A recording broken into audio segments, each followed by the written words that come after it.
Welcome to this special episode of the PocketGamer.biz podcast. Here I have brought together conversations with two members of the team of Xsolla, and they're going to tell us how brands and publishers can meet players where they are and keep them engaged. If you want, you can think of it as a dynamic duo of insights, and together it brings us one playbook. So first off is Sarah Chafer on how brands can literally get in on the action in games and level up with gamification, and Offerwalls. Yes, they are back, and yes, they are very important. And then Travis Anderson zooms out to the bigger picture about how publishers can strengthen their communities and tap into opportunities like cloud gaming, doing more with less. That's what it's about. As I said, this is the playbook to keep players coming back. You're working with so many brands. You see the good ideas. Give me one. I love thinking about brands really trying to engage users through gamification, whether that's earning or whether that's interacting or whether that's just trying to get to the next level, even within the brand experience. And, you know, I think that there's a lot that can be done there. I love hearing that brands are coming up with their own gaming and maybe engagement and different ways that they can reach out to users. That's really encouraging to me.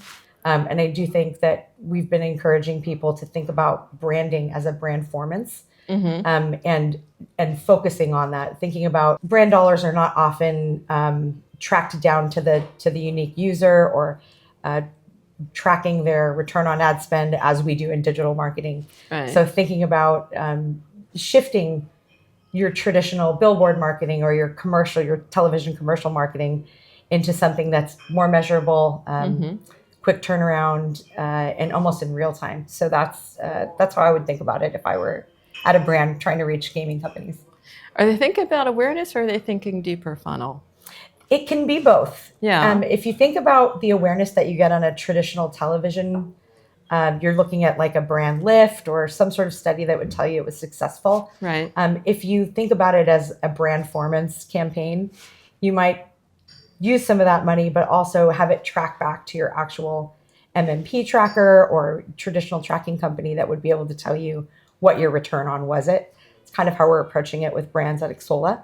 Yeah. Is like think about your brand strategy and think about what kind of performance you'd like to see from it. And you can meld those metrics together and still have something to show for it at the end of the day. You can almost do like A/B testing with products, and there's a lot of possibilities there, because I'm choosing what I want to reward myself because I earned it, right? Absolutely.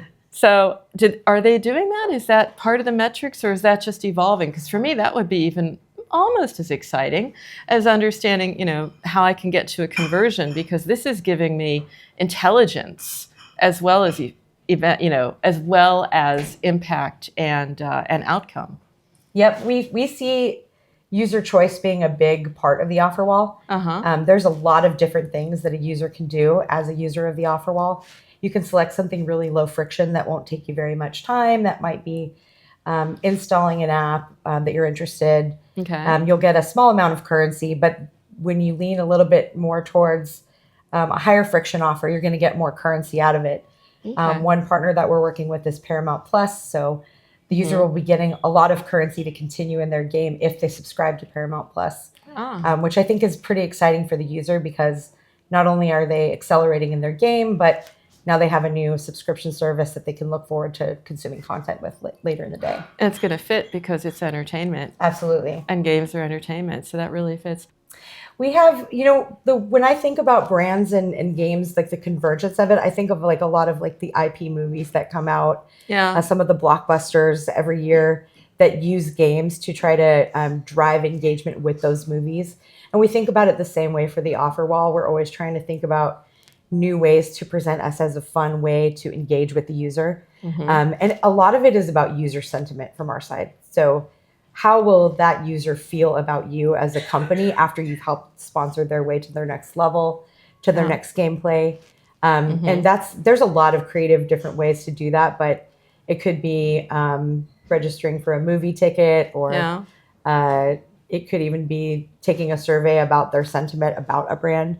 So lots of different ways to connect with those individual brands or products. How do you keep that going? Because once I have a good experience, it's one thing to say, okay, I'll go back, I'll check out the Offerwall, but you sort of want to elevate that, because when I think about Xsolla, I'm thinking about you very much as being at the center of what we called before and is now happening, G-commerce, right? Games commerce, because that's what it's about. And it has so many different levels, and it becomes almost like a virtual mall if you do it right. And you do have a lot of products. So how do they come together to create a more lasting experience or a more lasting impression? I think for users, it's about variety. And one of my challenges is creating the right amount of variety for users, where we keep it really interesting. We make sure we have something for everybody. Right. Gamers are universal in my mind. When I think about the different genres that play, I always say that everybody's a gamer. Everybody's got something that they like, and I have to think about creating an advertising experience for users that's diverse in nature. I want people, when they come to the Offerwall, to be excited about what they're seeing, ready to engage with a brand, ready to engage with an exciting, fun brand that they like and that they know. So that's what we're focused on. To create that excitement, it's a little bit of both partners, and I'll be talking to another part of Xsolla that works with the publishers. But at some level, it feels a little bit like you have to be the connector. I mean, I know, Sarah, that you are by nature. So you have to bring them together. It's almost like having them speak the same language to start. Yes. And when we think about the originating game or the publishers, they also get very excited to see brands within their game. They want also the same variety. They want to create a really good user experience for the users. They want it to be positive in nature. They want the users to feel good about how they've earned their virtual currency or their points. We do spend a lot of time trying to understand what they'd like to see coming out of that, and how can we even accelerate that? How can we take a brand that's running in the Offerwall and potentially even pull a larger sponsorship into the game itself? So these are things that Travis and I think about quite a bit. And so more to come there. What is the vision of Xsolla? Yeah, what is the vision? I can speak what the vision is for what we're calling our Quest platform, which is Offerwall, I think of as the engine that powers that. We are playing with some really unique ideas where we're thinking about social questing, right? Like there is a lot of people that are now trying to drive users to Discord. There's a lot of people that are trying to drive users into creating social footage through YouTube or through TikTok, or because that extends their brand, right? This is marketing. When something goes viral, you want to equip your advocates. Absolutely. And we're hearing it. I mean, every time now when you go to the events, they're saying, know your audience, build your community. That's your job as a publisher. So there you can create the incentives and the motivation and the excitement to say, okay, this is what we want you to be doing. Yeah. I think that Offerwall has been around for a long time. And I think there's a big opportunity to continue to create some new ad units and some new ways for people to be, one thing that I'm excited about personally is I think that cloud gaming could actually become the next playables.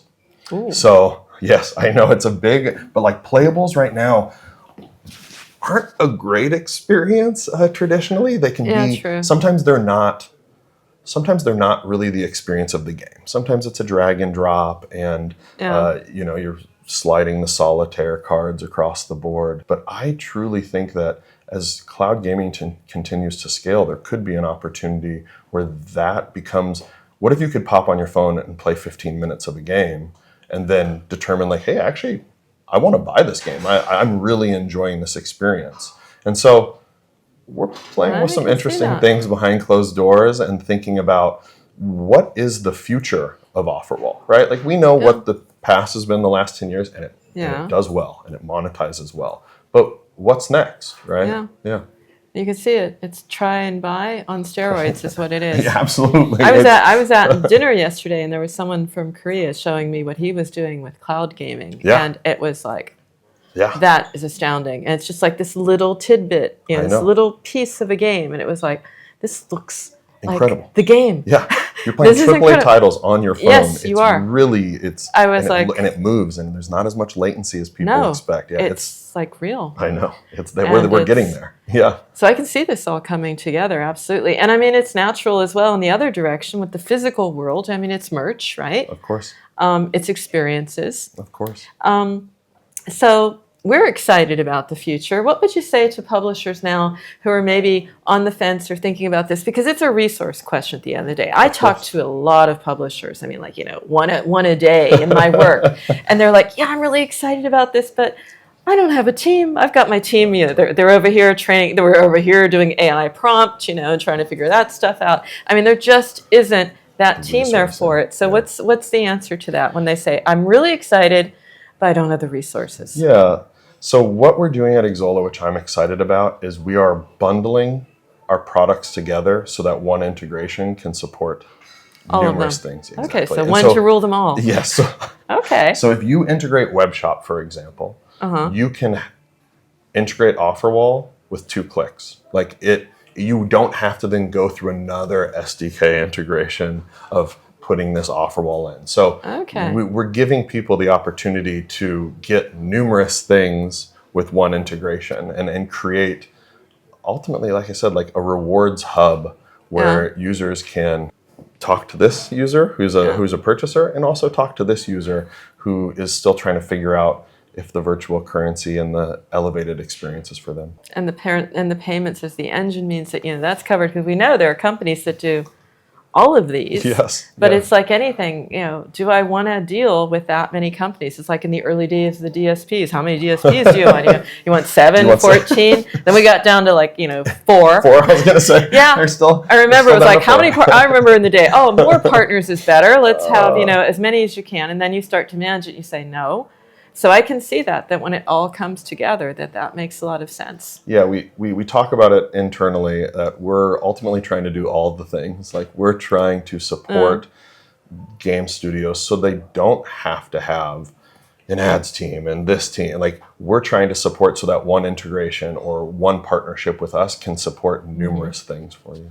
And then you also don't have fragmented data as well, because data coming out of this is what informs how you shape that experience. Absolutely. Yeah. So very exciting. Guess you're really happy that it went full circle. For a while there, it probably looked like we were all losing our way. Yes.